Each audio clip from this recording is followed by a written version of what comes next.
It is 5 o'clock, so we'll call the meeting to order. Please stand for the Pledge of Allegiance.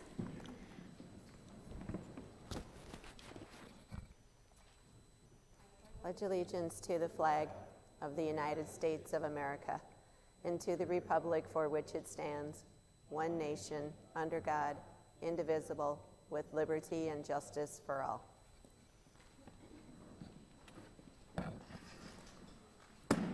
Roll call, Jason. Sarah Sarda, Here. Terry Crandall, Here. Kathy Greenaway, Here. Franny Kiefer, Here. Jill Sternquist. Here. Quorum has been determined. Next item is approval of the agenda. Motion to approve the agenda before us, February 15th, 2022 school board meeting. Second. I have a motion and a second. Any discussion?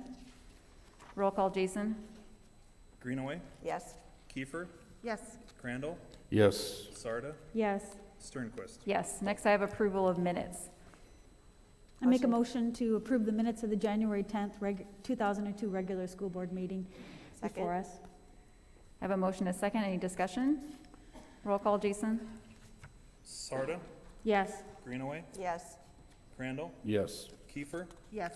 Sternquist. Yes. Next, I have conflicts of interest. Does anybody have any direct or indirect conflicts of interest they'd like to disclose? Next item is consent agenda. I move we approve the consent agenda. Second. I have a motion and a second. Is there any discussion? Roll call, Jason. Crandall, Yes. Greenaway, Yes. Kiefer, Yes. Sarda, Yes. Sternquist. Yes. Next item is public comment. So we did have 5 people sign up for public comment, each under a certain agenda item. So when we get to that agenda item, I'll call you up. We'll let everyone have 3 minutes to speak, so I'll put a timer on my phone. I'll raise my hand when you get to 2 minutes and 45 seconds, and then you'll be done at 3 minutes, okay? So next item is good news and student achievement. Mrs. Reichen and Mr. Lucas.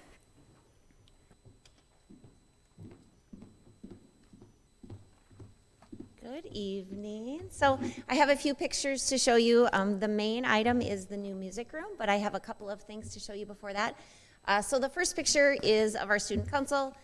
These are our new members that were nominated. We do elections twice a year for 3rd, 4th, and 5th graders. So these representatives were elected for January through May by their classmates.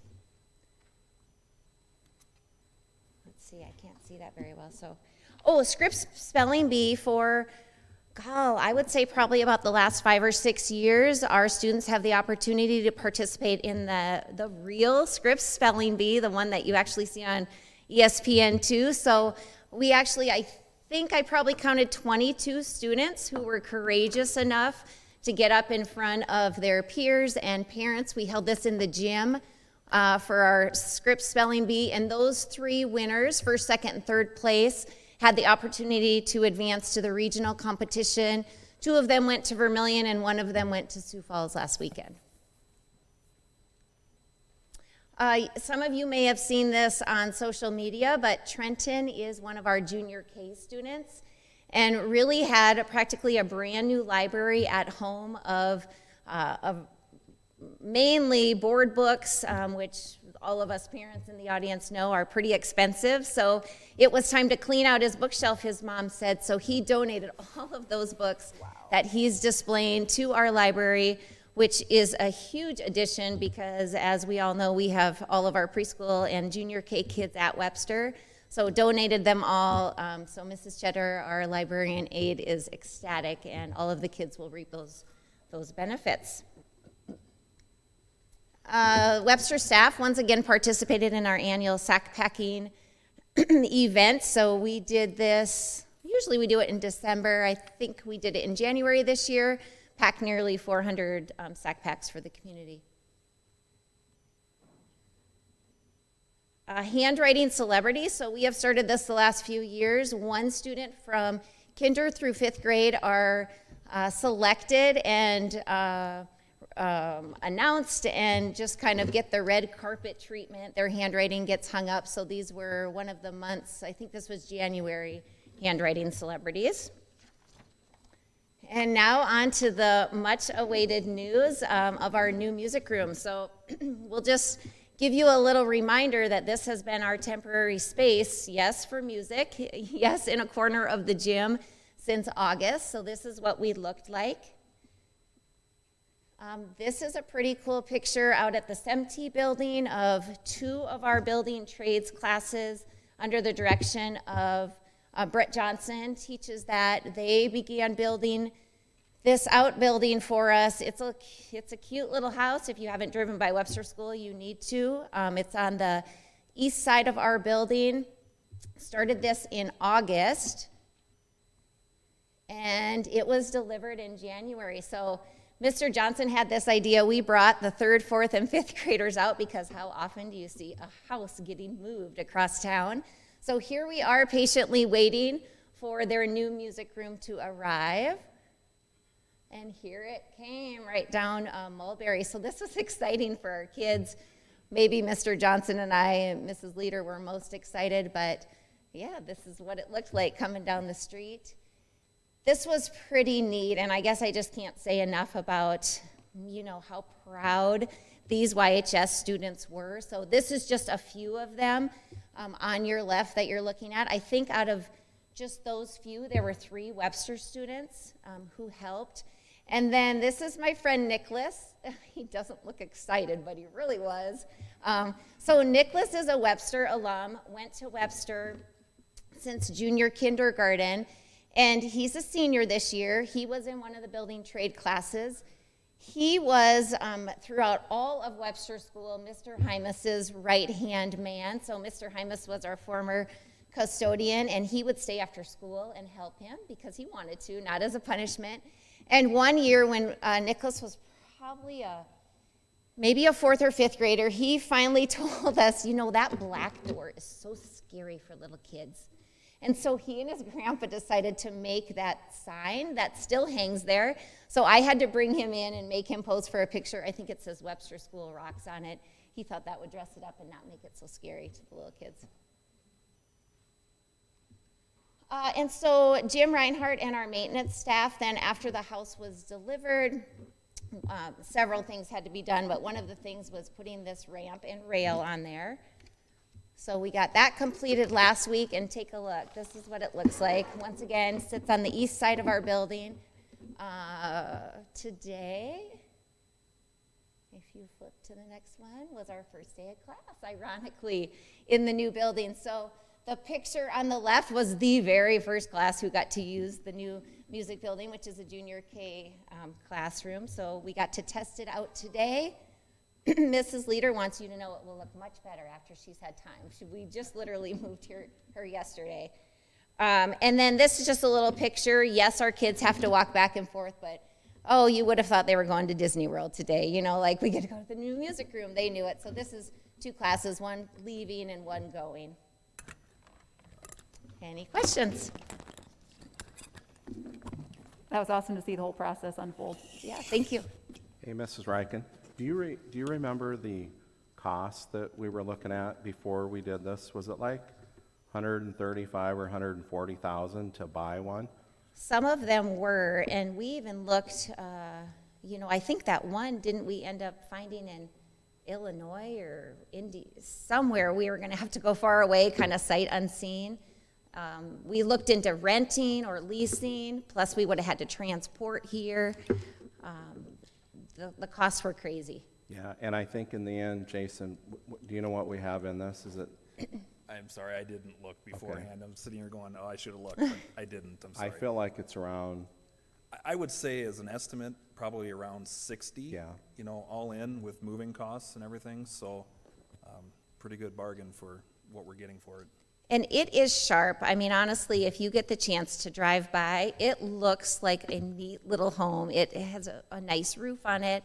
They put nice windows. We've got blinds on there, but she pulled those blinds up today, and the lighting in there is good.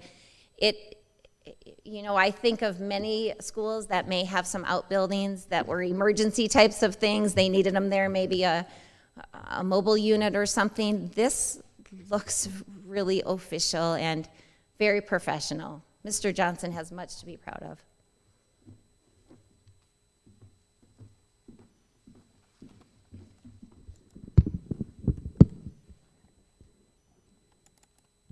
All right, good evening. So I'm gonna have Jason open up my slide here that I sent him. Is it on the? Yep, on the public.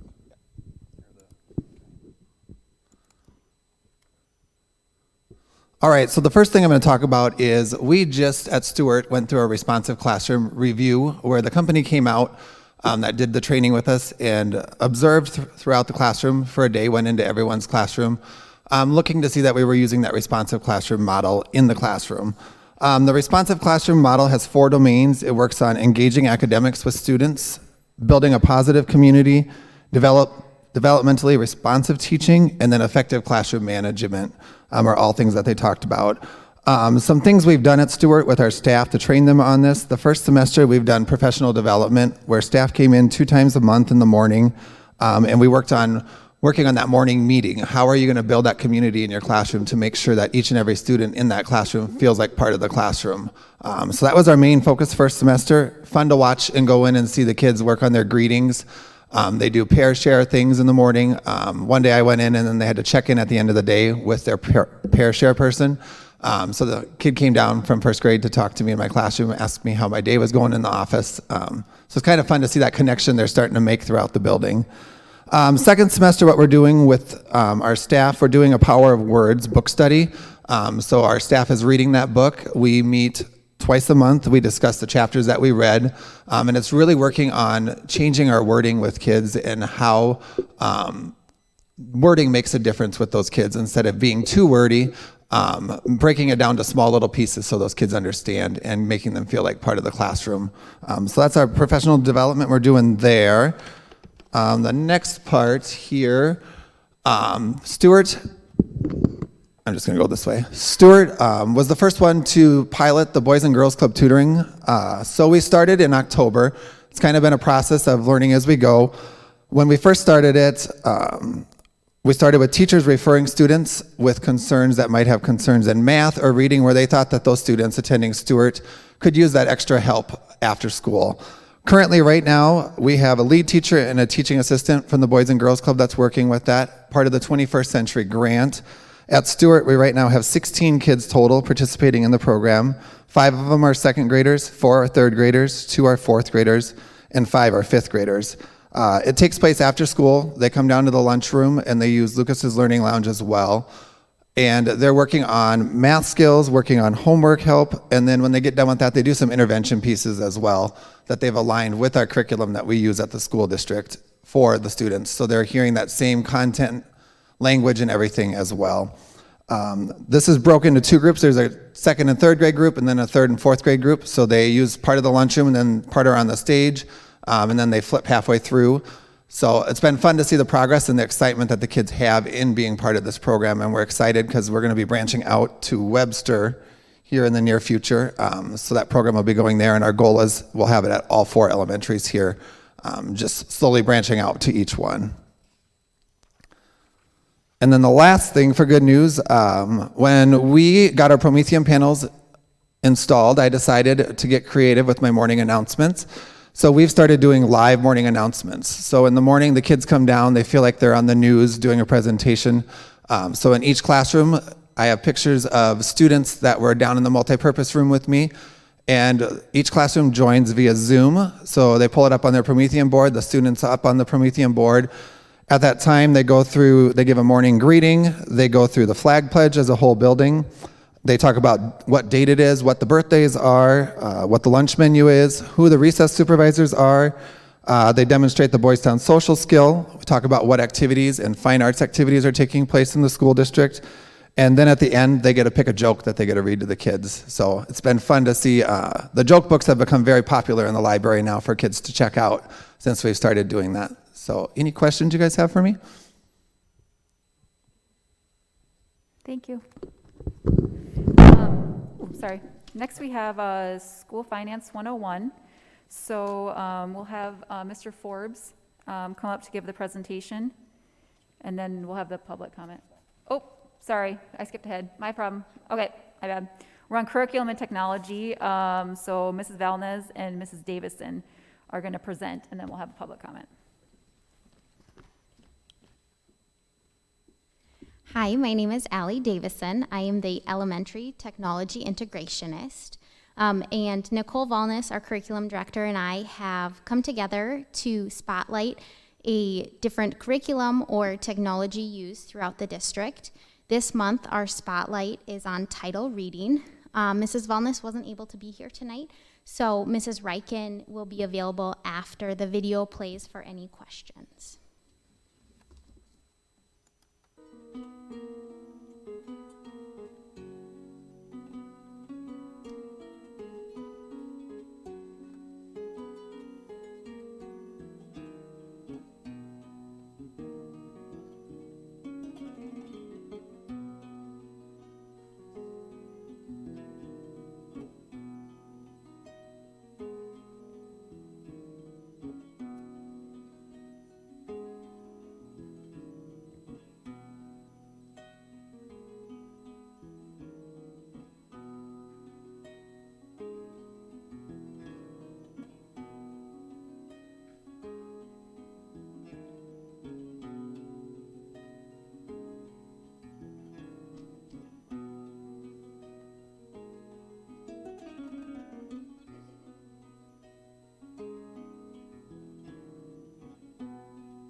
This is an example of the scaffolded instruction you would deliver to students who are just learning fingers for sounds, or to students who need additional support.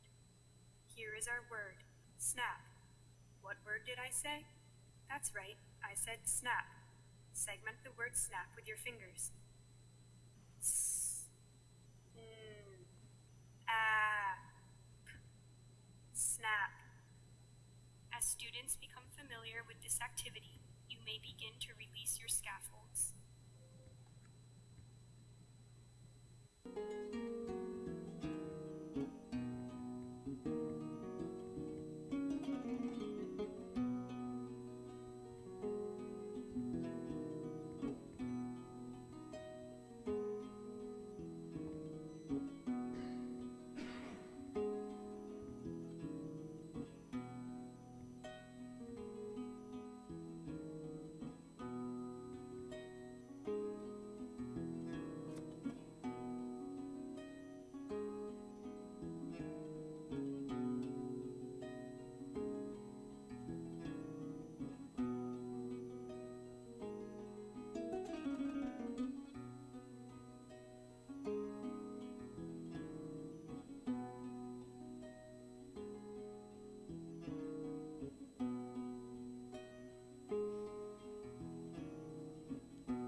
Is that it? Okay. We had Miss Cindy Konopasek that signed up to speak. Oh, Ms. Riken, you have something to do? Okay, sorry. Oh, sorry.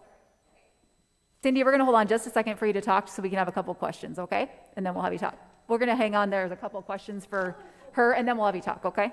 Hold on.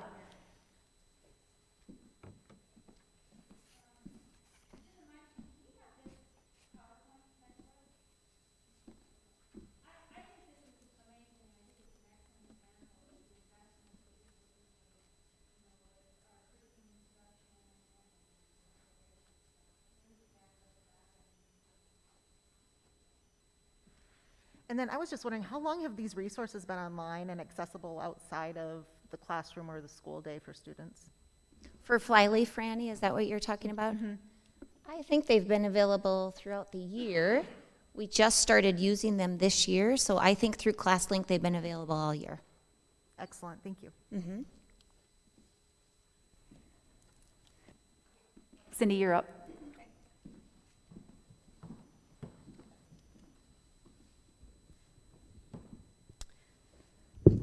So I'm Cindy Konopasek, and I had a question as I was looking through there with the title reading program as I was researching it. Is this a federally funded program? Who do I ask that question to?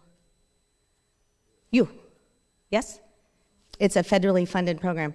So therefore, that means that when I just am identifying some of the different federally funded programs, having schooled, raised children myself and in the school as well, both homeschooling and in school, I found that there's a lot of ways to teach kids to read, and sometimes when I was reviewing this, I think it looks great, but it's federally funded, so that means there's strings attached, and I'm just trying to figure out how locally something like this couldn't be developed instead of always reaching towards the federal funded issue.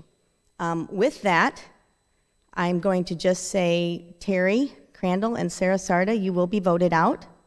And also just wondering if we were going to do that second reading of the bullying process, the bullying policy. Was that on the agenda?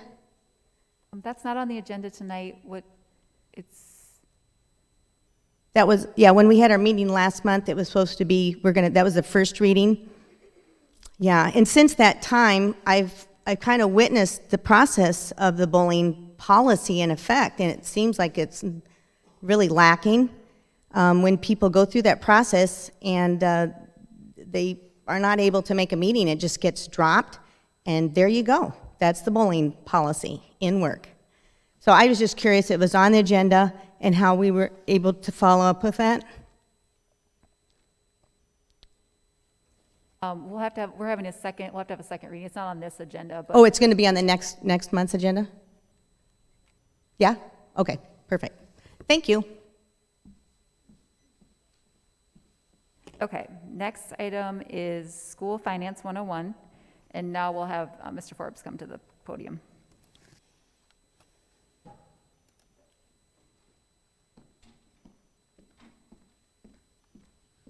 All right, thank you. My name is Graham Forbes with Williams Company, and so we're audited the district for the year ended June 30, 2021. So we're going back in time here a little bit. I will go through and hit a few high points in the report. Looks like Jason's got it up on the screen here, and I believe the board has copies as well in front of them. Just briefly here, I'd like to thank Jason and the district finance staff for helping us with the audit process, giving us the information needed, as well as helping put together this 130-some page document here. I know it takes a lot of time and commitment on their part, and we appreciate their help. So I'm going to go through the report, hit a few high points, but I'm going to keep things fairly brief here, as I know you got a long agenda here, but feel free, board or Jason or others, to stop me with any questions or anything you might have. So the first item I'm going to jump to here, Jason, is on page 10, which is the first page of the independent auditor's report, which is the end result, kind of the overarching result of the audit process, where we put an opinion on these financial statements. So you can see kind of towards the bottom third of the page there in the opinion paragraph, or we state that, in our opinion, these financial statements in this document are fairly presented in all material respects. So that's otherwise known as a clean opinion, unmodified opinion. That's exactly what we're after. No modifications, disclaimers, adversities, or things of that nature. A clean opinion. So positive there. Starting on page 12 then is management's discussion and analysis. Good comparative information comparing, in this case, FY 21 to fiscal year 20, and some good commentary by district staff, kind of talking about some of the changes from one fiscal year to the next, and then some of the financial factors that went into that. So some good, useful information there. If you're looking for just kind of how are we sitting compared to last year, don't want to sort through the rest of the 100 and some pages. So very good, useful information there. Then I think from there, Jason, I'll jump all the way up to pages 32 and then on to 33 from there, which is where we get into the financial statements. And I think a steady year for the district, as you see towards the bottom of page 33 once you get there. Or 32, excuse me. I'm sorry, I jumped one ahead. Yeah, the general fund column there, where this is the statement of revenues and expenditures and changes in fund balance, which are otherwise known as the income statement or profit and loss for those in the public sector, or excuse me, private sector. And as you'll see in the general fund, which is the operating district or fund of the district, all non-restricted dollars that aren't restricted by some other outside party or different levy running through there, and you'll see about an increase in fund balance towards the bottom of the page there. Same for the capital outlay fund. I think all while staying within proper budgetary areas there, a good solid year. And then now on to page 33, Jason, the special education fund, which you'll see is the other major fund of governmental fund of the district, also a good steady stable year there as well. So no unusual or adverse items to report there. And then on page 36, Jason, is a similar statement. Graham, I'm going to interrupt just a minute for a question. Sure. I know you typically put previous years to kind of reference back and forth to how this year compared to last year. Are those in the back, or? Yeah, so in the financial statements themselves, those typically are not comparative, but yes, absolutely. In the back, starting on page actually 74, are what's called the statistical section. Okay. And yeah, there's about, I think, 30 some tables in there, Jason. Correct me if I'm wrong, 39. Yeah, there's a lot of 10-year trend information there actually. So there's most of them are all, either financially, property tax, demographically related tables that'll have 10 years of history on each one of them. Perfect. That's what I thought. Thank you. Yep. But then I think briefly, I'll skip back to page 36 there, Jason, is just kind of similar. The statement of revenues and expenses for the school service fund, or excuse me, food service fund. And again, same situation, kind of a different year in that fund with the COVID and federal funding, some things that went on, but at the end of the day, still a solid, stable year for that fund as well. So, from there, I'm not going to dive much deeper into anything, but the notes to the financial statement start on page 40. And if you're looking for any, detailed information on accounting policies, or calculations, actuarial assumptions on some of the district's liabilities, in a lot of greater detail on many more things there. That is all contained into that note section. And then following that, some other required disclosures on some of the district's budgetary results, and again on the net pension asset in this case, with the district's participation in the South Dakota Public Retirement System, and then goes on into the statistical section we just talked about, and then some required governmental reporting at the end of the report from there. But again, I'm not gonna, I could spend a lot more time here that you probably don't want to do going into some more things, but I'd be more than happy to answer any questions that the board or Jason or Dr. Kendall or anybody would like me to address.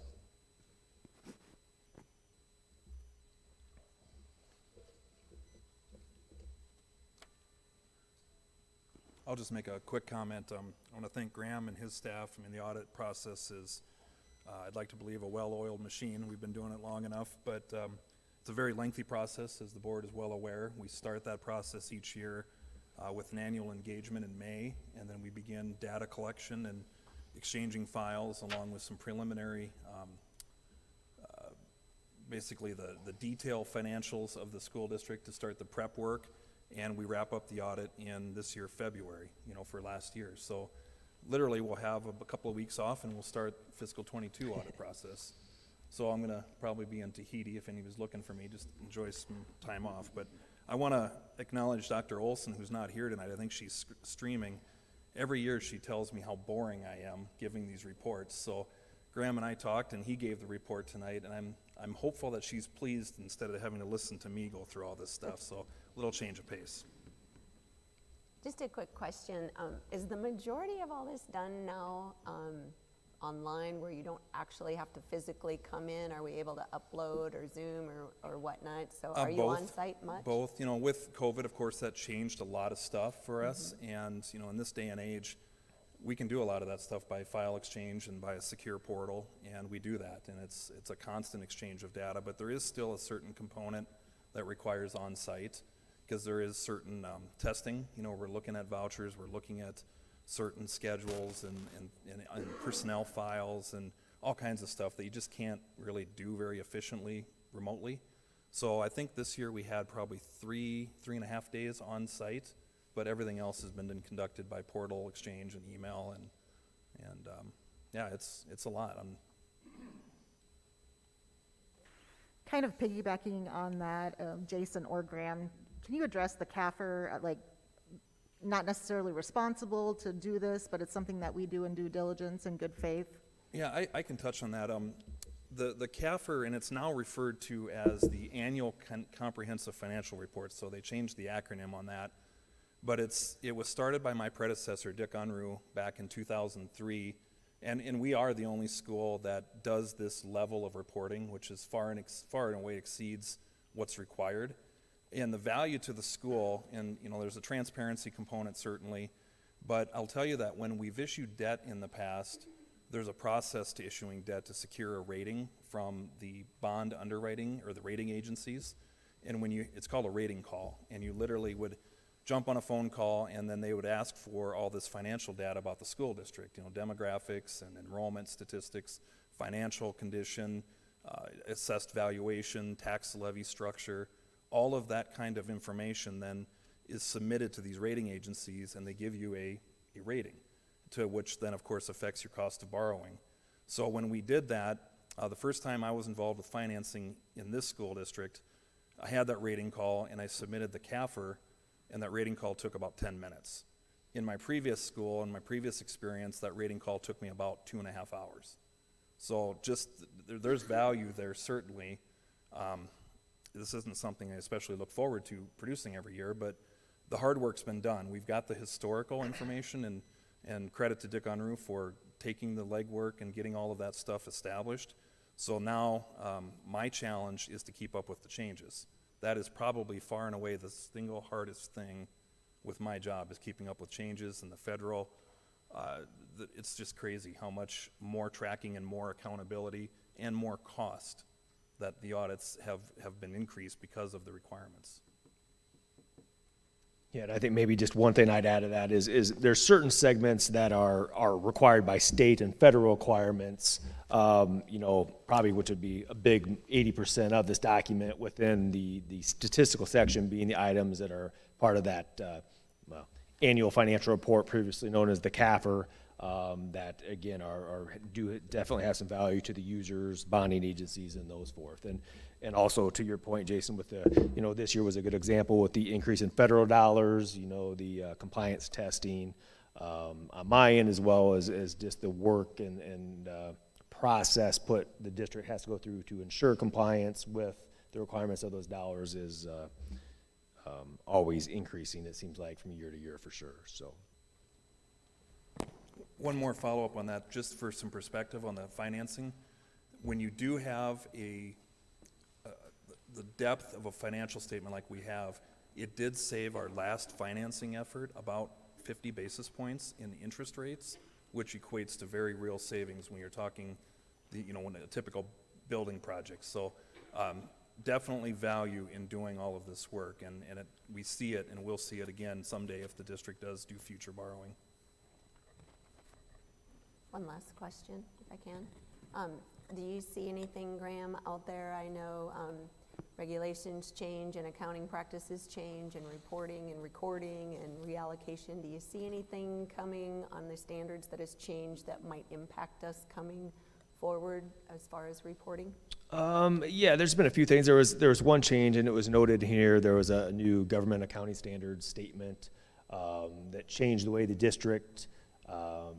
It gave a lot more clarity, and then resulted in some changes in how the district reported some of its what were previously called agency funds, now fiduciary or custodial funds. And so as you compared this report to prior years, you'd see some changes there. For fiscal year 22 upcoming, there's a significant lease standard that's coming that's going to have a pretty profound effect, not only on the financial statements, but it's also the financial statement disclosures as it relates to both operating and capital leases and how the district reports those.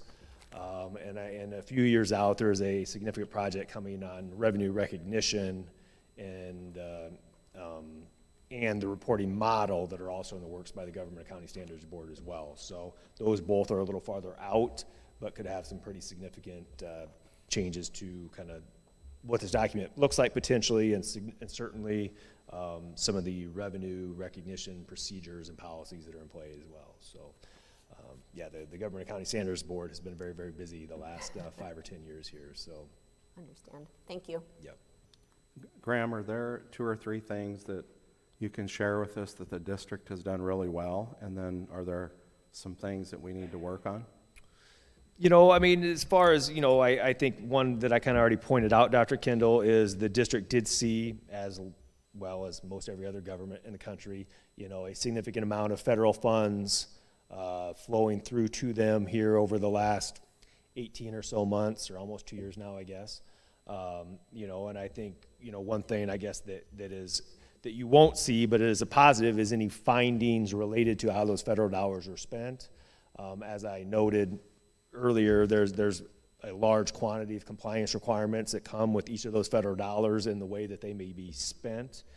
Actually, maybe it'd be useful if I draw your attention here to page 121, which is the schedule of expenditures of federal awards.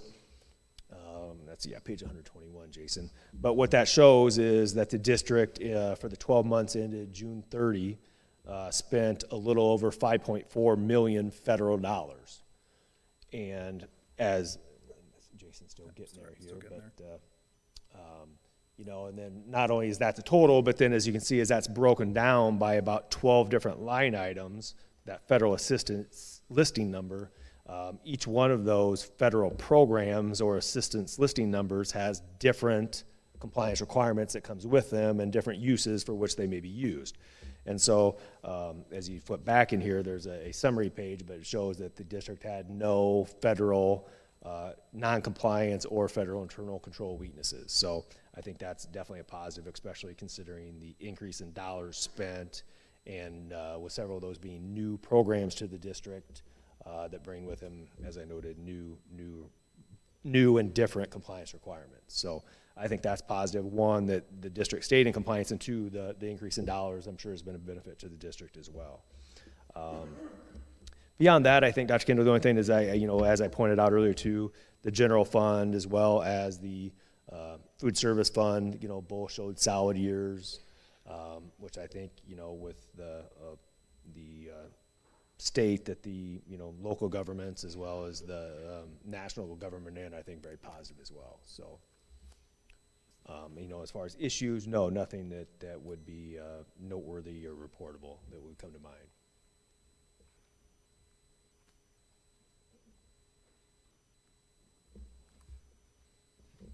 Thank you. We do have a public comment. Richard Boehm. Thank you. Yep, thank you.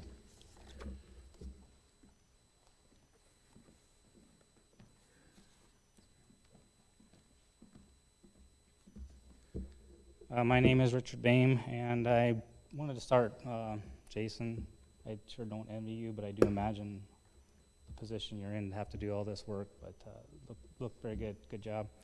I want to start on page 1, but just not scare anybody. I'm not going through all of them. I wanted to start with, on page 1 it says, as management. I was wondering if you could tell me who as management refers to.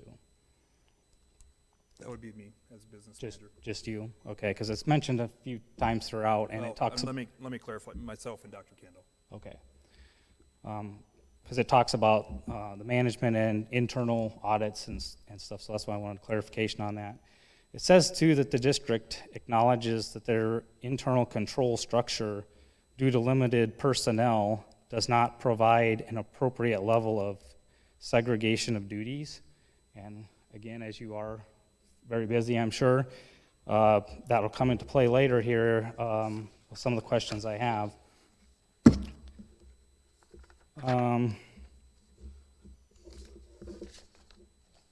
So on the internal audit, is that just you doing that, or is Kendall overseeing and participating with you on review of your work, since it would, and I'm sure you have other personnel that does some of the duties, but. Yes, there is a framework for internal processes. Okay. On the audit statement, it's page 122, it says we did identify a certain deficiency in the internal control described in the accompanying schedule of findings and question cost as 2021-001 that we consider to be a material weakness. The next page, 120, actually it's page 126, as it gets into the notes of that, there's a check mark for material weakness identified with mark checked yes. Going into that further, the issue that seems to be at hand is there's material adjusting journal entries. Seems like in the fine print of reading it that there's maybe a large quantity of them. I don't know when material, if that's referring to dollars as well. I don't know if you can answer that, or. You know, it'd probably be best to have our independent auditor comment on that. Absolutely. So with that, just like you pointed out, the Accounting Standards Board requires the auditor to report any internal control weaknesses that come into play. And one of those, and is very, very, very common in the governmental in every realm, is what the Accounting Standards Board says is if the auditor is required to propose a journal entry to adjust the financial statements, then the internal control over financial reporting or over financial accounting must not be perfect. So therefore, that's this finding. We did have, and material refers to the size. There's some calculations based on the financial statements where materiality is determined. It's not an arbitrary number. It's a calculation. And so if there's any journal entries that are required, whether that be one or more, in this case, there was more than one, but I don't have an exact number. It's very few. Then we're required to say, to report a material weakness over financial accounting and reporting, noting that we had to propose the journal entries to these financials. Okay. So that brings me to a question then that I have is that it says in here that our school district or the management has determined that they don't want to hire additional staff, that the cost, excuse me, go ahead, Joe. Oh, okay, sorry. So they don't want to hire additional staff because of the cost, which I can understand at first looking at that, and I understand the journal entries, and they do sometimes have to be made. But as I look further, it's the same problem was a problem last year in the financial statements, and then digging into it further, on page 128, it says the current status, and it says this has kind of been an issue since 2007. So to me, I guess I just say maybe we do need to look at getting Jason additional staff or doing something different with who's doing what, and so that we can maybe clean some of that up as well. I would appreciate more help, but just for the benefit of the board to kind of bring some clarity to that, the cost of adding more staff would far outweigh the benefit of adding additional staff. To make that comment go away in a perfect world, you would probably have to have maybe 2 or 3 more FTE, and it's just not practical. You know, there are far more educational needs than what we would need for the business office to make that a worthy expenditure. So the type of expenditure adjustments or audit adjustments are for taxes receivable, delinquent, and current, and they are based on the confirmations that are sent to the county. So basically, for each of our operating funds that maintain a tax as a revenue, we make an adjustment to actual as of June 30th based on collections to date. So the materiality of the adjustments has no bearing on our operation, and the materiality in terms of numbers is what Graham was talking about. They're material enough adjustments that to present an accurate financial statement for GASB, we need to make them, thus creates the finding, but it's not material to operations, and it's not due to inconsistent or inaccurate accounting practice. So to that end, I just want to make sure that the board understands this weakness that's noted is a standard. It's always going to be there, and if you pulled probably most school district audit reports, maybe not Sioux Falls, maybe not Rapid City, because they have sufficient staff to make those weaknesses go away in terms of the standards.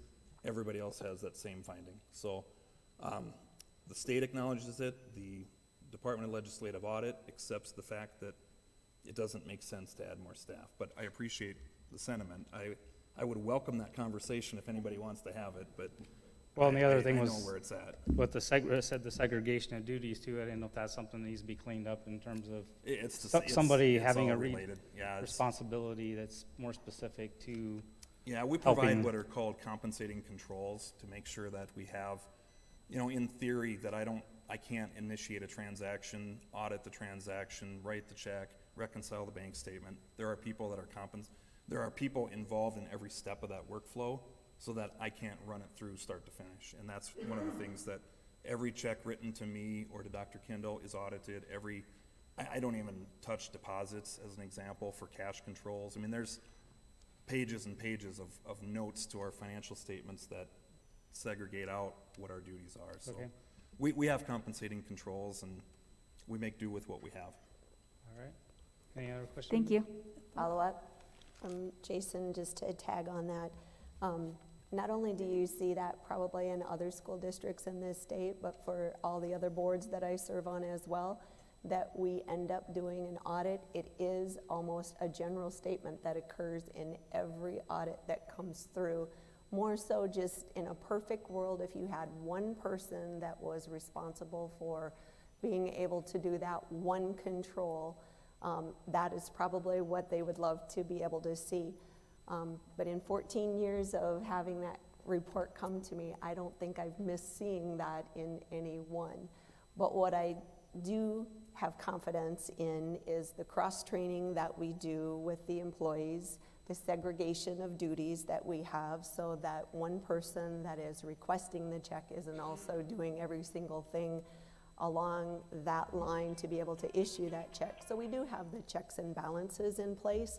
We also, at the beginning of every one of our school years, have a finance committee, and we have one of the board members that is assigned to that, where we pull at random multiple vouchers, requests, checks, whatnot, and we go through the process to make sure that it was followed correctly, that there wasn't one person from beginning to end.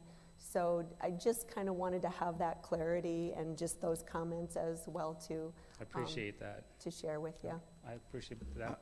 I would add too, like, like for a purchase order, whether it's $20,000 or $110, Jason, aren't there 4 or 5 signatures on a purchase order? Yeah, So, it's almost laughable how many people handle the transactions efficiently as we can, but there are ample eyes on virtually every transaction. So I feel really good about our processes, and, you know, I don't like having it stated in an audit report that there's a material weakness, because that sounds bad, but understanding the standards and understanding, you know, that it would be virtually impossible for that to go away.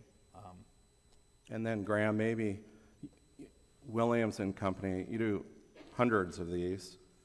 Is it a red flag? Not, I mean, maybe you can add some final closure to it that, as the auditor. Kind of echoing some of the things, I mean, I would say, you know, I know we probably don't do hundreds every year, but, you know, between 50 and 100, I would say 90 plus, probably higher than 90% of every report we go out is going to have that journal entry finding, just because there's not a lot of perfect entities, perfect individuals around, and that's honestly what the standard requires in order to not have that finding.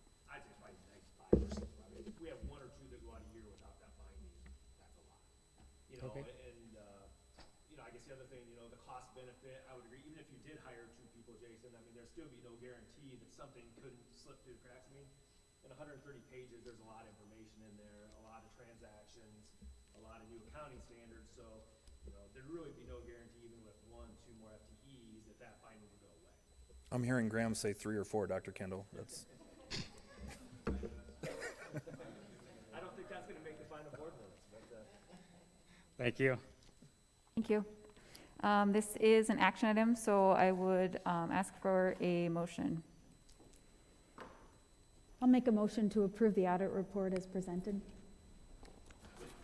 Second. I have a motion and a second. Is there any further discussion? Roll call, Jason. Sarda, Yes. Greenaway, Yes. Kiefer, Yes. Crandall, Yes. Sternquist. Yes.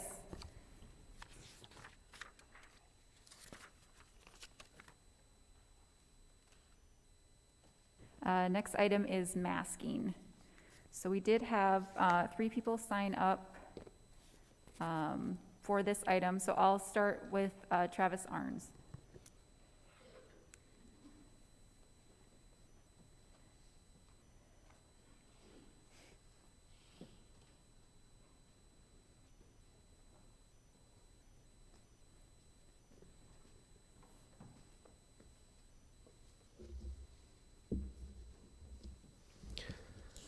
We're going to look back someday and think, wow, they made our kids wear a mask. How foolish were they? The fact is, how foolish were we the people? I look back and see how I was not speaking up in a timely manner. We the people need to stand up for our liberties. Use the First Amendment here at this podium. We live in a republic where the people have the power, not our elected officials. They represent us, and we the people need to hold them accountable. Question, have you heard it's likely that a lot of the mandates in this country will be dropped soon because it's getting closer to election time and lots of people are fed up with the mandates? I have a 5-year-old son with autism, and children with special needs are entitled to an appropriate education. He did not receive an appropriate education when COVID started and was discriminated against by the school district, allowing sports practice in the summer of 2020 while my son was limited to a half-hour Zoom meeting once a week, and the continued mask wearing this year while the school hosts super spreading events without mask or social distancing. Back in August, I read in the paper that the rationale is that activities are optional and school is required. The real rationale is studies show that mask mandates don't work and are harmful to a child's ability to learn and the child's behavior. The CDC admits this by telling you to now wear an N95 mask. According to the U.S. National Institutes of Health, a SARS-CoV-2 virus is about 0.1 micron in diameter, and N95 masks are designed to remove more than 95% of the particles that are at least 0.3 microns in diameter. They don't work either. Those of you not wearing an N95 mask are also not following CDC guidance. A teacher told me she has seen drastic, recognizable, and harmful effects of masking, mentally and developmentally, for children firsthand. It seriously impeded learning and frustrated me time and time again. I just couldn't teach them properly. Kids in a room wearing masks amongst other learning and behavioral stuff we deal with all day, I just couldn't do my job justice. This mask mandate is breaking many laws protecting special education students by obviously impeding their appropriate education, which they are entitled to, and you are liable for it.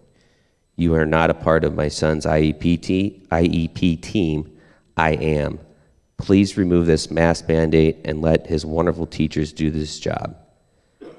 His teachers are responsible and don't need to be told what to do. I have a question for the school board and the superintendent. Would you like to publicly apologize to the struggling students, their mothers, and their teachers?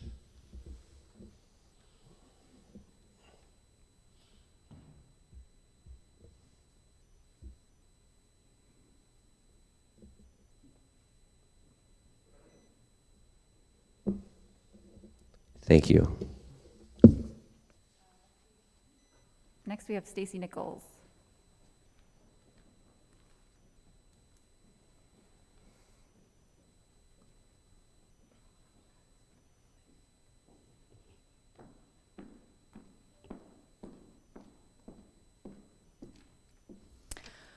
For any of you that have been alive and breathing these last 2 years during this pandemic, you know that follow the money is the routine that is coming out with the truth that is pouring out. And unfortunately, our school board has been following the money too. For 17 months, our children have been muzzled. Their freedoms have been taken away from them. This was first, I remember speaking back at the first school board meeting in August of 2020. And back at that time, I was still already making the statements that these blue masks, on the boxes right on the side, it says, does not prevent against COVID. This has never been about the science. It has never been about our children's health. It has been about follow the money. In the beginning, it was to get the ESSER funds. And our school, in the first 3 ESSER funds, got $7.5 million. Not sure what number 4 is going to be. Well now, guess what? Guess what God has provided? God has provided a way to cut this off at their knees because of the fact of a potential lawsuit that they are going to be losing funds. So there we go, back to follow the money. That is the reason this mask mandate is being removed. Not one person in this room should be celebrating and should be thanking when this mask mandate is removed. Our children and their teachers who have been bullied and who have been held hostage to taking their rights away should be the ones celebrating tomorrow when this mask mandate is removed and when they have their rights returned to them that should have never been taken away. As far as the testing, my son just recently had surgery, and the surgeon with Avera made it very clear, 70% of these tests are false positives. They're reading dead cold cells, for heaven's sakes. There's no reason to continue testing because it's not telling you anything. So therefore, stop the testing and the masks and stop bowing down to these people trying to take our rights away. It is time that we, the people, stand up.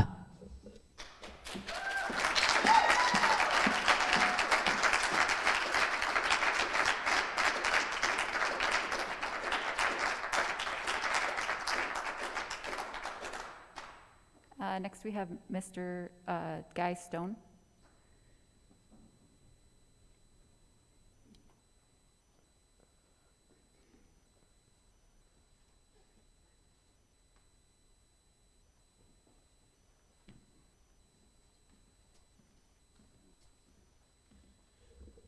Good evening, everyone.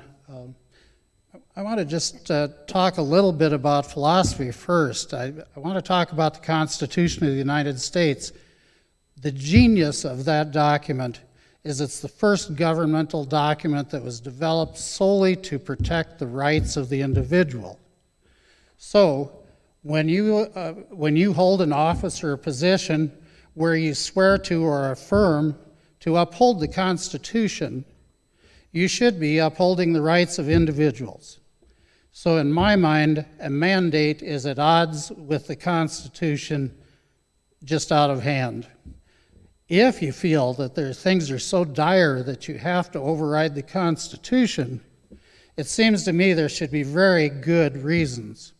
And when we look at the history of this from the very earliest in Europe and so forth, it became apparent right away that children did not get as severe a disease, they did not tend to spread it as much, and they did not tend to get it as much.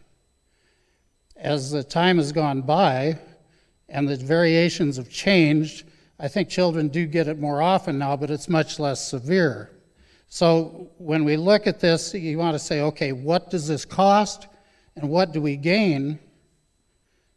I would suggest to you that we don't gain very much. I think the CDC is saying maybe 0.2% at this point improvement due to masks. If you've ever read the guidelines for using a mask, there's like 11 things, and one of them is a kid should wash his hands every time before he touches the mask. Well, I've sat here and watched people right up here. Nobody does that. So the masks aren't used efficiently.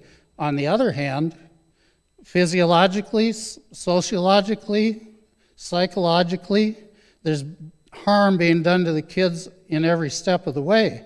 So if you weigh those things, I think it's obvious that mask mandates are a failure. I would say, too, just a little further information on that. About a month ago, the P&D said that we were here invented to you folks. I would say we were just passionate about freedom, but that's a difference in semantics. But I would say if you looked in that newspaper about 4 or 5 pages further in, it pointed out that in South Dakota at that day, there had been over 12,500 cases diagnosed of children under 10, and one had died who had comorbidities out of 12,500 cases. So when you look at all the harm that's done and the potential danger, it looks like to me that this is a no-brainer that this should be done away with. And I expect you will do that tonight. And I'm glad to see that happen.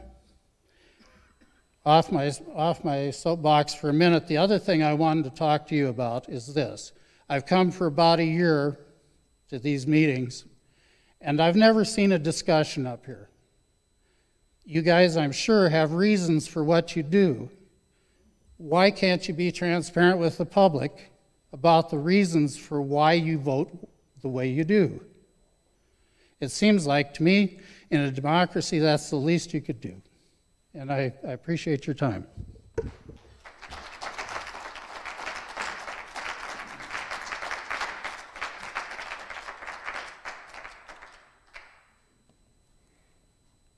Okay, so this is an action item, so I would entertain a motion, and then we will have discussion.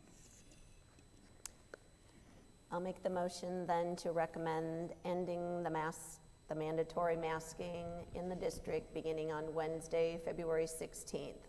Also adding, if returning back to school or to work 5 days after you've had a positive COVID-19, wearing a mask is required for days 6 through 10.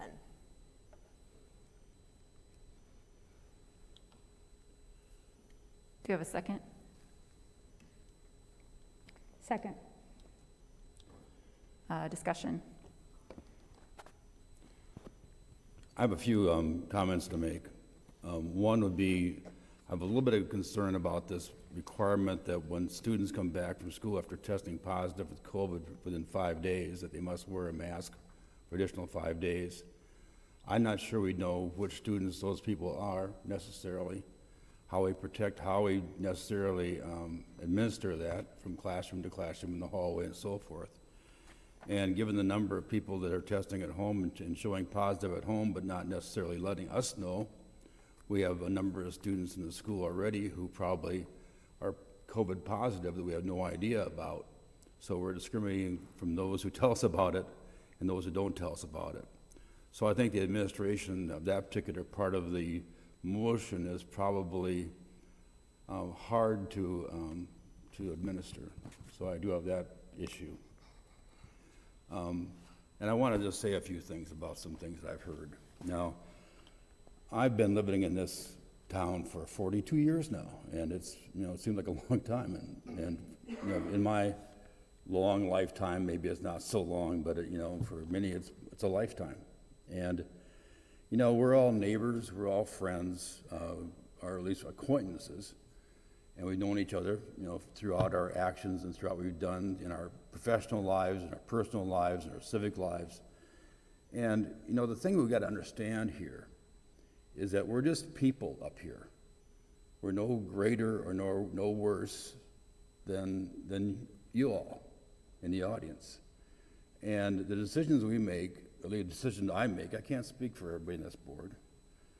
The decisions I make are based on what I feel is right to do. And I'm not doing it to be I'm not trying to do it to lord over people. I'm not trying to do it to arbitrarily make some decision. I do it because I've given it thought and given it care, and because I feel it's the right thing to do. And in this case, the numbers, and not the money, but the numbers showed me it was the right thing to do to put masks on. I felt that masks were the way to go to help protect our students. And now the numbers are getting low, and my intent is to support dropping the mask mandate. I also recognize all the variables that come with wearing a mask. Wearing a mask is a pain. And for some people, it's actually an impediment to their learning. I understand that. And that gives me heartburn sometimes. And trying to do what's right for everybody, is almost a Solomon-type task that's not necessarily in the purview of this gentleman here. But I just want you to know that I try to do my best. So I'm not going to apologize for the actions I've made, because I feel like, I've done it under what I felt was right. And as Mrs. Konopasek pointed out, I'm going to lose the next election. Maybe I will, maybe I won't. I don't know. I'm running, so we'll find out. But I'm not running against anybody. I'm running for what I think is best for the district, and I will continue to do so in as positive way as possible. And finally, discussions. And Guy, I appreciate your comments about that. But there are discussions, and you must have missed them. But we've had some I had a pretty serious discussion not too long ago about something that took place up here. Now, most of these decisions we make are kind of, what's there to talk about? I'm not here to make a meeting longer because I want to hear myself talk, although I'm doing a pretty good job of it right now. But it's just a matter of just, some things need discussion, some things don't. And I want to tell you, too, and one gentleman a few meetings back talked about collusion, how we're colluding our decisions, making all our decisions behind the scenes. That is absolutely untrue. I served 5 terms on the city commission. I've served 2 terms so far on the school board. And I can tell you all, I can raise my right hand and swear in a Bible that at no time do we make decisions outside of what you're seeing and here in front of us. That is absolutely false. So please, please bear that in mind. There's nothing that takes place behind the scene. There's no power brokers telling us what to do. This is me, myself, and my decisions. And let me tell you, I lose sleep over it sometime. So with the possible exception of the codicil in that last motion that mentions requiring students to wear a mask 5 days after testing positive and coming back to school, I would support the proposal.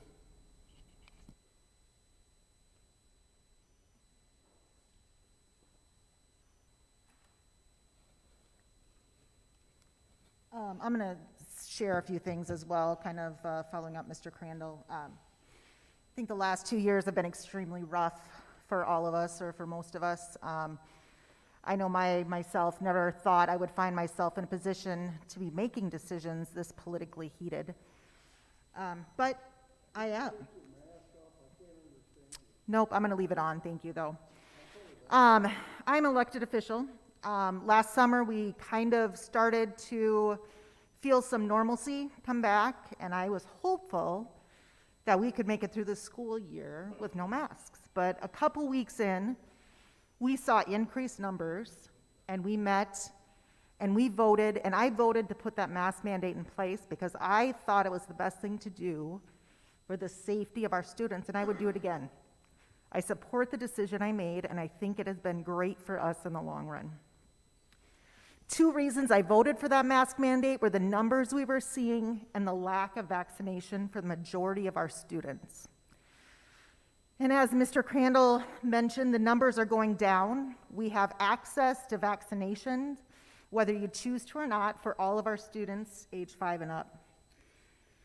So I feel that I can responsibly vote to get rid of the mask mandate.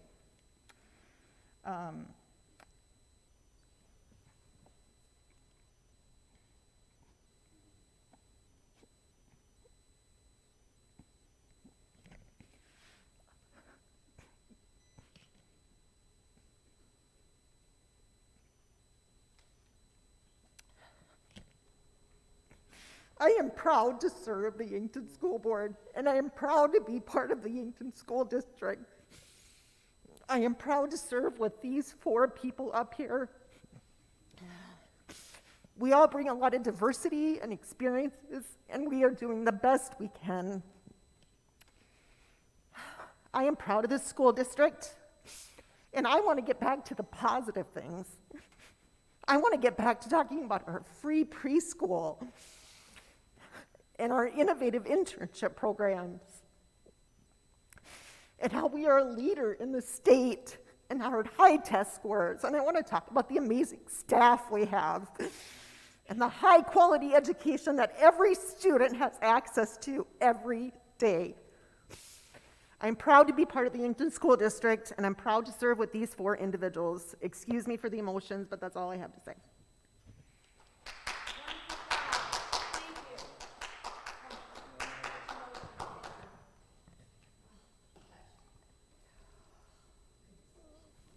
Terry, I'd like to address the second part of that regarding the days 6 through 10. And Jerome, you can jump in here if you want to.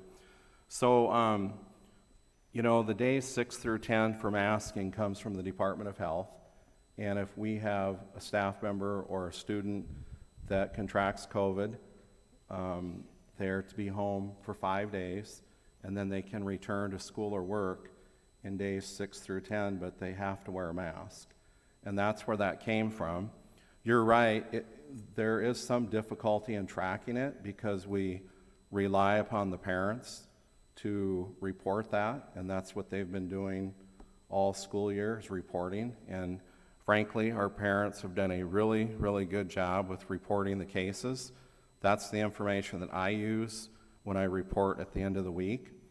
So we can continue that, and what we would do then is when the parents call in and report their child with COVID, we would ask, you know, about the 10 days. They would let us know when the first 5 days occur, and then we would record days 6 through 10 in a Google Doc like we do now with recording our COVID cases. And it would show in there, this is day 10, this is when the masking would end, and we would let the classroom teacher know that.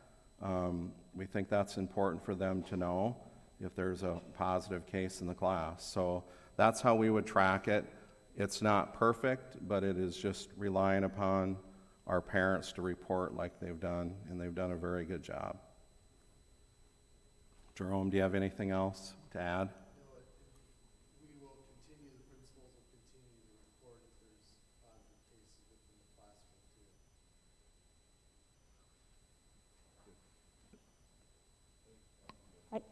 Can I make a comment?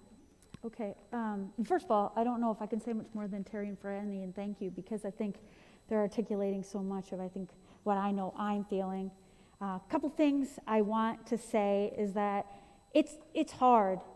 Put yourself in our position of making decisions that we know there's one side that's going to be mad and one side that's going to be happy, or things like that. So it's very, very difficult. I ask you to think of that. I also want you to understand the process.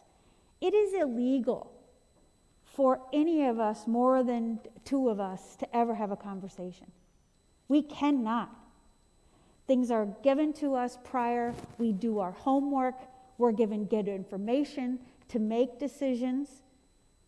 We can talk to one, but not. So to say there's things behind the scenes or that things are orchestrated is just plain wrong and offensive.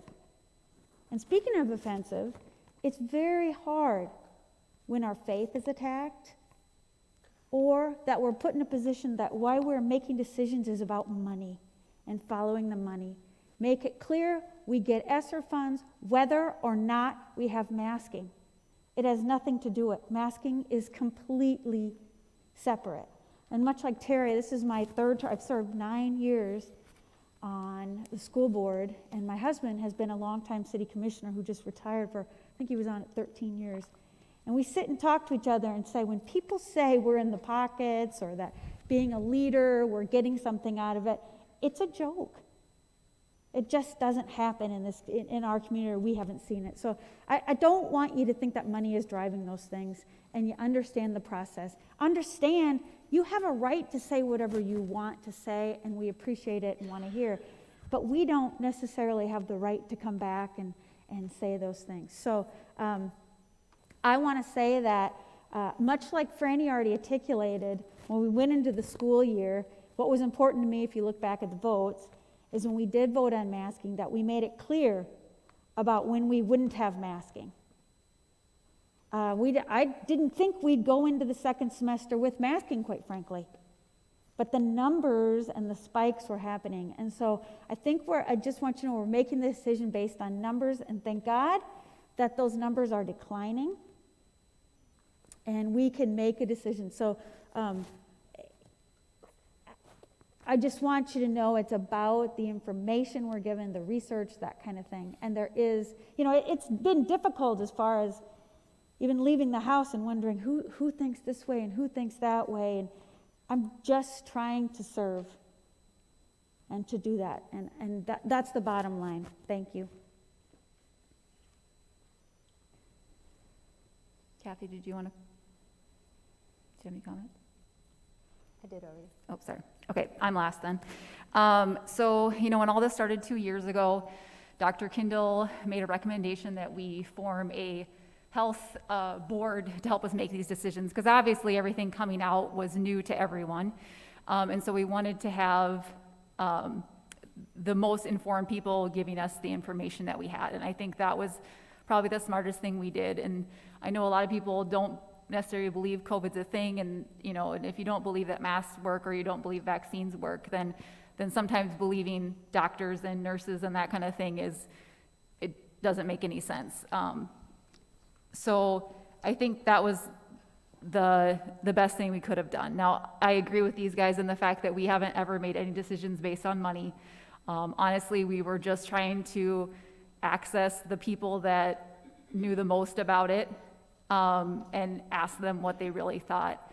And, at our last meeting when we discussed it, the pediatricians, who we talked to, we're still at the point where they still would recommend masks. The American Academy of Pediatrics still recommends it.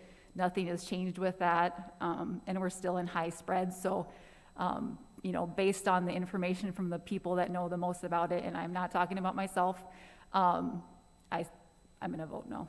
But so, any other further discussion? Just clarification, is the motion going to be amended, or is the motion going to stand? I seconded your motion. But you're, I seconded with a reservation, but that's okay. amended. To clarify, I seconded the motion with the reservation, but I did not amend the motion. So the motion and the second still stand. Okay, we have a motion and a second. Do we have any further discussion? Roll call. Greenaway, Yes. Crandall, Yes. Sarda, Yes. Kiefer, Yes. Sternquist. No. Motion passes. So starting tomorrow, masks are not required. Next item, softball. We have Mr. Morse.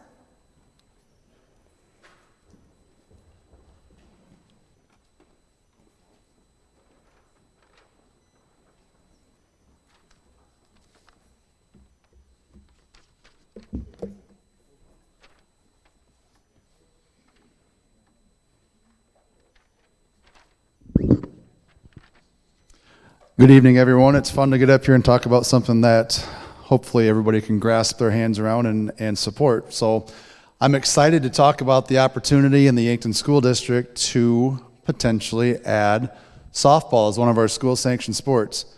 Currently, South Dakota is the only state out of all 50 states in the union that does not offer high school sanctioned girls softball. On November 3rd, the South Dakota High School Activities Association's Board of Directors voted to add school-sanctioned softball, starting with the 2022-23 school year, so that would be next year. Assistant Executive Director of the Activities Association, Joe Auk, met with the AA ADs later on in the month of December via Zoom, so we could discuss the timing of softball, whether it be in the fall of the year or the spring of the year. After that feedback was taken, Joe shared that with the Board of Directors at their January 12th meeting, and it was determined at that meeting that softball for girls in the state of South Dakota would be sanctioned by the South Dakota High School Activities Association in the spring of 2023. Shortly thereafter, the Activities Association sent out an email to all superintendents and ADs across the state asking for schools to submit your intent to participate after your February school board meeting. So that brings us to where we're at today. We're at our February school board meeting to make a determination if the Yankton School District is going to offer softball to our girls. So before I go on any further, I do have some people here to talk on behalf of sanctioning softball. So first group we'll let come up here is Brad Mosier, Doug Marquardt, and is Bernie here? No. Nope. All right, so we'll give Brad and Doug the mic, and they can talk on behalf of Yankton Softball Association, and I'll stand by for questions. Thank you, Mr. Moores. Although you did steal some of my thunder, that's all right. That just means I have to talk less. I want to thank you guys for allowing us to come tonight and present our proposal for your consideration to, as softball as a high school sanctioned sport. I think you have the proposal in front of you. I'm going to, if it's all right with you, I'm just going to kind of go through the proposal, hit the highlights of it. And if you have any questions during that, just feel free to ask them.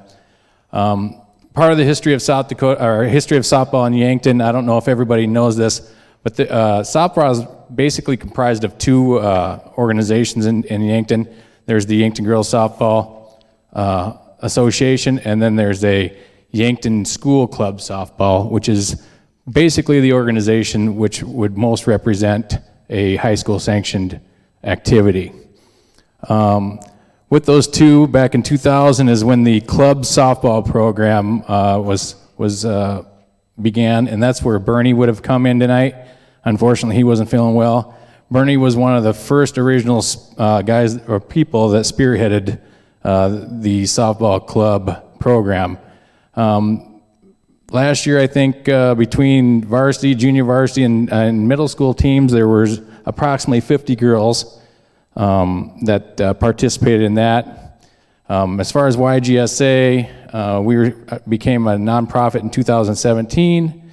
We are the ones that organized the summer program, which is comprised of travel, the travel teams, and the rec program. Last year alone, we had about 100 girls that did travel and about 132 girls that did the rec program. So the numbers are there, is what the point I'm trying to make there. As far as sanctioning, Mr. Moore's really touched on that. It's been a long road to get to the point we're at now. This conversation didn't start last year. This started many years ago. Back in 2018, there was a big push, and for some reason or other, it didn't happen back then.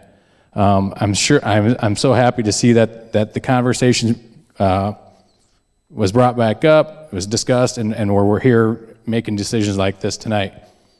Our proposal to you guys is to follow basically the high school athletic association. We'd like to see Yankton sanction softball and have it going in the spring of 2023. The benefits of having softball are, I could have packed this proposal with benefits of what softball is, but I think we all understand that it's a good thing to get young people, girls, boys, it doesn't matter, but in this case, girls, get them involved in sports and in activities, and it's just, there's just so much benefit for that. So, of course, in order to play softball, you have to have a place to do that. The fields are the big thing, right? What's that? Oh, I thought you were talking to me. Currently, there's 9 fields that could accommodate softball. I'm not going to go through the list. The list is up there. It shows the pros and cons, or the advantages or disadvantages of each location. I can sit here and talk about it all day long, but really, I think, in the conversations I've had with Ryan is, ideally, we'd like to have. Ideally, I think you'd like to have the high school program right here on the campus right here on the 2 fields. There are some disadvantages to that, and you can read through that. That's a decision that if you decide to have softball sanctioned, that'll have to happen at a later date. Some of the additional considerations, of course, are things, what can we contribute to this? The school program, they have their own funding source. YGSA has our own funding source, but we both have the same common goal, and that's to provide softball to these girls. In addition to that, the school club program has agreed to provide all their equipment that they have, that's uniforms, balls, bats, batting tees, catching gear, everything, to get this thing kicked off and started. So if you consider that there's some savings there in the first couple of years. Of course, you have to talk about the revenue and the expenses in doing something like this. Some of the information that we've provided here, it's a 5-year cost analysis. We got a lot of the information from Mr. Beats and Mr. Moores. If you take a 14-game season, 7 home, 7 away, they list the different locations that we would travel to. If you look at this, the cost breakdowns, the major costs are coaching salaries and transportation. That's something that we don't have as part of YGSA. Everything we have is, and so we didn't realize those costs because everything we have is volunteer, and so we understand that there's going to be some expenses to this. If you take into consideration all the in-kind contributions, the first 2 years there is substantial savings. We have agreed to provide a $5,000 YGSA $5,000 contribution. I'd like to thank the Adult Booster Club, which I think you'll have somebody talking here in a little bit. They have agreed to do the same thing that they did for soccer, which is a $15,000 commitment. I won't steal your information, but they're going to contribute also. So I can go through the numbers if you want. I hate to bore you. With that, I'll just open it up to questions unless Doug's got something he wants to add.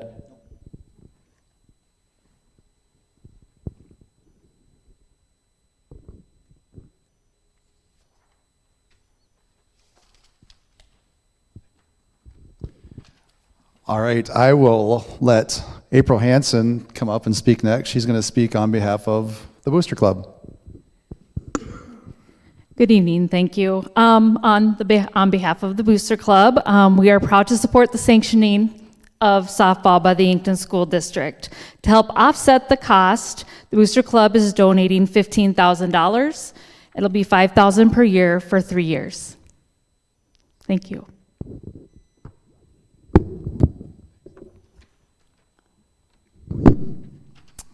All right, thank you both for your support. Questions for me? Brian, I'm just wondering, this has to, if we would vote for the softball proposal, this has to help us in our Title IX balances, doesn't it, don't we? So Title IX, that's a good question. Title IX is based on participant numbers, not the number of activities we provide. Okay. So technically, we probably will have more females actually involved, and the whole point of Title IX in the beginning was to make sure that girls had the same opportunity as guys. So we're certainly in compliance with Title IX, and this will not make that, won't hurt us one way or the other with that. Good question. Anything else? At present, this proposal does not call for the elimination of any sports, is that correct? That is correct. We would not be eliminating anything, just adding softball. And it's going to be a spring sport? Correct. It would be spring of 23. So the timeline I gave you running up to this point, if the board here decides to sanction softball for the Yankton School District, we will submit that to the Activities Association over the next month, several weeks actually. They're receiving information from school boards across the state to determine who is going to sanction softball. And then from there, they will determine classifications, just like the other sports, whether you're a AA school, an A school, or a B school based upon enrollments. And then they'll give that information to us later this spring.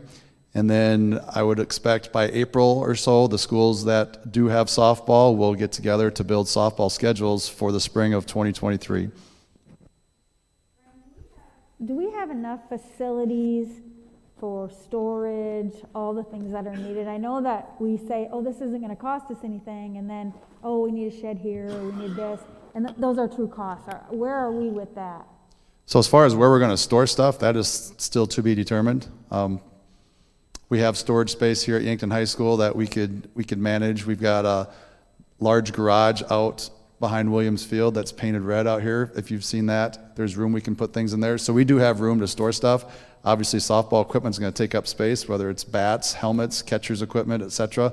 We've got closet space upstairs where we store other uniforms for other sports here at the high school. So we have room to put those upstairs. But yes, I would not anticipating us at this point having to add a shed for storage because we do have space where we can make that work. It might be cramped, but we can certainly make it work. How many classes will softball have? That's to be determined by how many schools decide to add it. So I don't have an answer for that quite yet. YGSA has ample storage and equipment storage space for any equipment or uniforms or anything of that nature. That should not be a problem. We've discussed it as a board, and our CASA, ZooCASA type deal, whatever we need to do to continue moving things forward, we'll take care of. Well, yeah, and one other thing I just want to add is I don't know if everybody's aware of this, but YGSA has purchased a building. We've converted it to an indoor facility, and we'd be more than willing to talk to you guys if you choose to sanction this about utilizing that facility in inclement weather. So I appreciate that, and I believe with the partnership that they're willing to provide us, that if we do have storage issue space or space issues with storage, we'll be able to work with them cooperatively to figure out where to put some of our things that we don't have room for. Ryan, my mic went out, but I think I can speak loud enough. I want to thank the Softball Association for bringing this forward. I know that I coached for 9 years when my daughter was younger, all the way up to 18. It was a really great experience for a lot of girls, and it's taken a long time to get to this point, and so I really appreciate everything that all of you have done to bring this forward, and it's going to have a really positive impact on a lot of kids in our community, and it's just another opportunity for kids to be involved in some kind of activity. So thank you, and also thank you to the Booster Club for supporting this like you did with soccer. And of course, we know what happened with soccer. It took off, and we've got a boys championship, a girls, and sure that we'll be doing the same thing with girls softball one of these days, so thank you. Any other questions? Thank you for coming to share with us. This is an action item, so to entertain a motion. I recommend that I move that we add girls softball to the school sanctioned sport of YHS beginning with the 22-23 school year. Second. Do we have any discussion? Roll call, Jason? Crandall? Yes. Greenaway? Yes. Kiefer? Yes. Sarda? Yes. Sternquist? Yes. Next item, school calendar, 2023-2024 school calendar. I could make a quick comment on that for the board. Thank you. So each year when we're 2 years out on our calendar, so we have next year's calendar set. It was approved about this time last year. So each year we do that. I reach out to our staff and I seek input. I think we got probably a half dozen comments back. And then I met with the admin team and we put this calendar together, and it really pretty much mirrors the calendar that was adopted for next year. It's very similar. And matter of fact, I think this calendar actually has one more day in the first semester, which we can appreciate that. And that's always a concern, at least at the high school, that we do the best that we can for balancing the semesters, but it just is not possible. So anyway, this is a calendar that we're recommending that you approve, and we think it represents our school and the things that we need to get done for that particular year.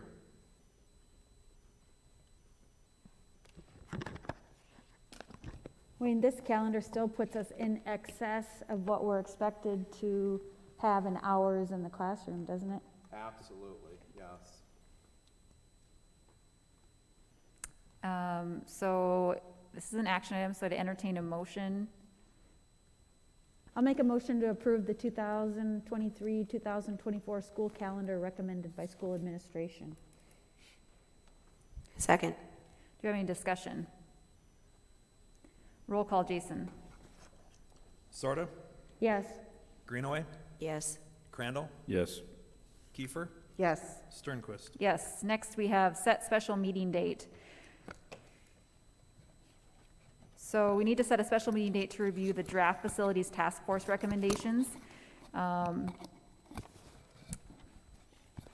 This is an action item, so I would entertain a motion. I move we set the date to Monday, February 28th, 2022, 5 p.m.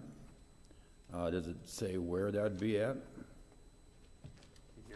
It'd be here. We'll be here. Here in the theater. Do you have a second? Second. So we have a motion and second. Is there any discussion? Roll call, Jason? Crandall? Yes. Greenaway? Yes. Sarda? Yes. Kiefer? Yes. Sternquist? Yes. Next is adjournment. Motion to adjourn? Second. All those in favor? Aye. Aye.